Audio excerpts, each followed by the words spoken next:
idea how deep that hole is? Say 100.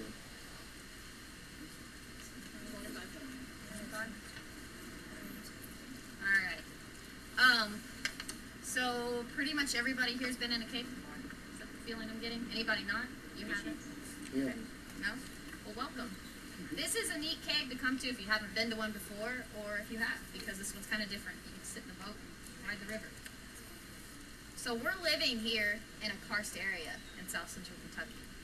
And that means that the ground underneath us looks kind of like Swiss cheese. We have lots of holes, sinkholes, caves, you name it, we've got it, underground rivers. Now, a karst area is formed when the rain falls from our atmosphere. It mixes with the carbon dioxide in the air and in the soil, and it forms a sweet version of an acid called carbonic acid. When that carbonic acid touches stone, like limestone, which surrounds us here, it forms little crevices. And over time, those crevices grow larger and larger and larger until they're big enough for you to fit inside, or any one of you. When we have a hole in the ground that's big enough for a person to fit inside, we call it a cave. Exactly. So that's how we get caves like Lost River. Now, has anybody drank their carbonic acid today? By any chance? Soda? Soda, yep. A lot of guilty people. I'm working on a Dr. Pepper at the gift shop. Well, guess what, guys? The carbonic acid that's in that Dr. Pepper is 150 times stronger than the stuff that eats through that limestone. It's not so good for you.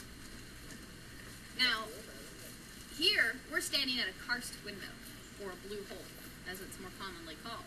There are lots of blue holes across the United States, and a lot of them here in central Kentucky. In fact, we have 4 blue holes at Lost River Cave. If you walk the trails today, you'll see the other 3. We call it, though, a karst window because if you were to take all the water out of it, it would actually be an entranceway into Lost River Cave. There's a little spring by that dock. It pushes the water up and forward towards Lost River. Now, do you guys know, though, how a blue hole gets its blue color? It doesn't look too blue today because we had a lot of rain recently and it mixes the mud in. Normally, it's about the color of my shirt. Minerals? That's a good guess. I was going to tell you guys it was the toilet bowl cleaner that circles in from bubbles. But it is the minerals. You see, what happens is as that carbonic acid eats through that limestone, it drops out a mineral called calcite. And when that calcite mixes in the water, it reflects back a beautiful blue color. So that's how you get a blue hole. Has anybody seen any blue holes in other parts of the country? Yeah? They're pretty common, actually. Now, this particular blue hole, though, is quite special. It's legendary, in fact, and that's why we make it a stop on our trip. You see, Lost River Cave, unlike most caves in this area, has no story of its origins. We don't really know who found Lost River, and that's because this place has been inhabited by people for at least 11,000 years. We know that because we found lots of artifacts from Paleo-Indians, like arrowheads and spearheads, all around these banks. They used this area because it's cool, because it's a water source, as a cave to hide out in, and for the Indians, lots of good hunting grounds. Well, for many of the same reasons, Civil War soldiers used Lost River Cave. Both Union and Confederate, just not at the same time. And that's where these legends begin. Because one day, a Confederate soldier was driving down this slope in his horse and his buggy, carrying some supplies to hide out for the war. It was a day kind of like today, with some thunderstorms in the air. Some lightning hit nearby, his horse got spooked, and he tipped and fell right in this very blue hole.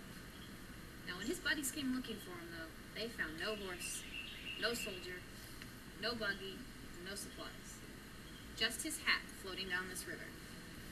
Well, this spooked them, of course. They said, there's either a monster in these waters, or it's a bottomless pit. So they got out of here. Well, months later, the Union soldiers camped here, 40,000 of them, in fact. And one time, on a hot, humid Kentucky summer day, 4 of them got a bright idea to cool off in the blue hole. They were swimming around, and one of those soldiers wanted to touch the bottom. Like you guys do in your swimming pools, you know, you swim down and touch the bottom. Well, he didn't come back up. So, his buddy swam down to find him. He didn't come up either. Third guy swam down as well, tried to be the hero. Never seen again. Now, the 4th guy, though, he got smart. Do you know what he did? He wasn't smart enough to tie a rope, but he did get out of the water, and he ran up this hill and told everyone to stay away from the blue hole. He declared that it was a bottomless pit. And And so the rumor spread around Bowling Green. Well, that rumor remained true until the owner of the L&N Railroad, the Louisville to Nashville Railroad, came to Bowling Green to check this place out. He said, you know what, this water would be a really valuable resource for my steam engines. So he was going to find out how deep the Blue Hole really was. He was a smart man, too. He knew that if you take a cup of water, full, and you cut the bottom off, what happens to the water inside? It's just going to fall out, right? So he reasoned that there is a bottom to this blue hole, and he was going to find out where it was. So he used the very best technology of the day. He tied a rope to a rock, and he threw it in. That rope traveled and traveled and traveled until he ran out of rope. So he used better technology. He tied more rope to the end. He threw it back, and you guys know how deep he found that blue hole to be. You want to revise your guesses a little bit? I'll tell you, it was 437 feet deep. If you want a visual, this large tree by the dock, that's about 125 feet. So you can imagine a little less than 4 of those trees could fit in this very blue hole. If you want another visual, the length of this river that leads to the cave that we're going to walk along in a minute, that's about 400 feet. So it's longer than that, right there. Pretty impressive. In fact, it attracted a lot of attention to Bowling Green, Kentucky, including that of Ripley from Ripley's Believe It or Not. So he came here, he used that same technology, the rope and the rock, and he measured the blue hole, and he got also about 437 feet deep. So he put it in his book as the shortest, deepest river in the entire world. The only river that's deeper than it is long. Believe it or not. You guys believe it? Well, in the 1980s, students from Western Kentucky University, the school that I go to and many of the blue shirts around here attend, they sent some geology grad students here, and they measured the blue hole using some better technology, sonar. They got a little bit different reading. Do you guys want to guess what they got? You're going to go down a little, 300 something? Who says more? Who says deeper? Anybody? No? You think so? Are you guys ready for this? It was a whopping 10 to 15 feet deep.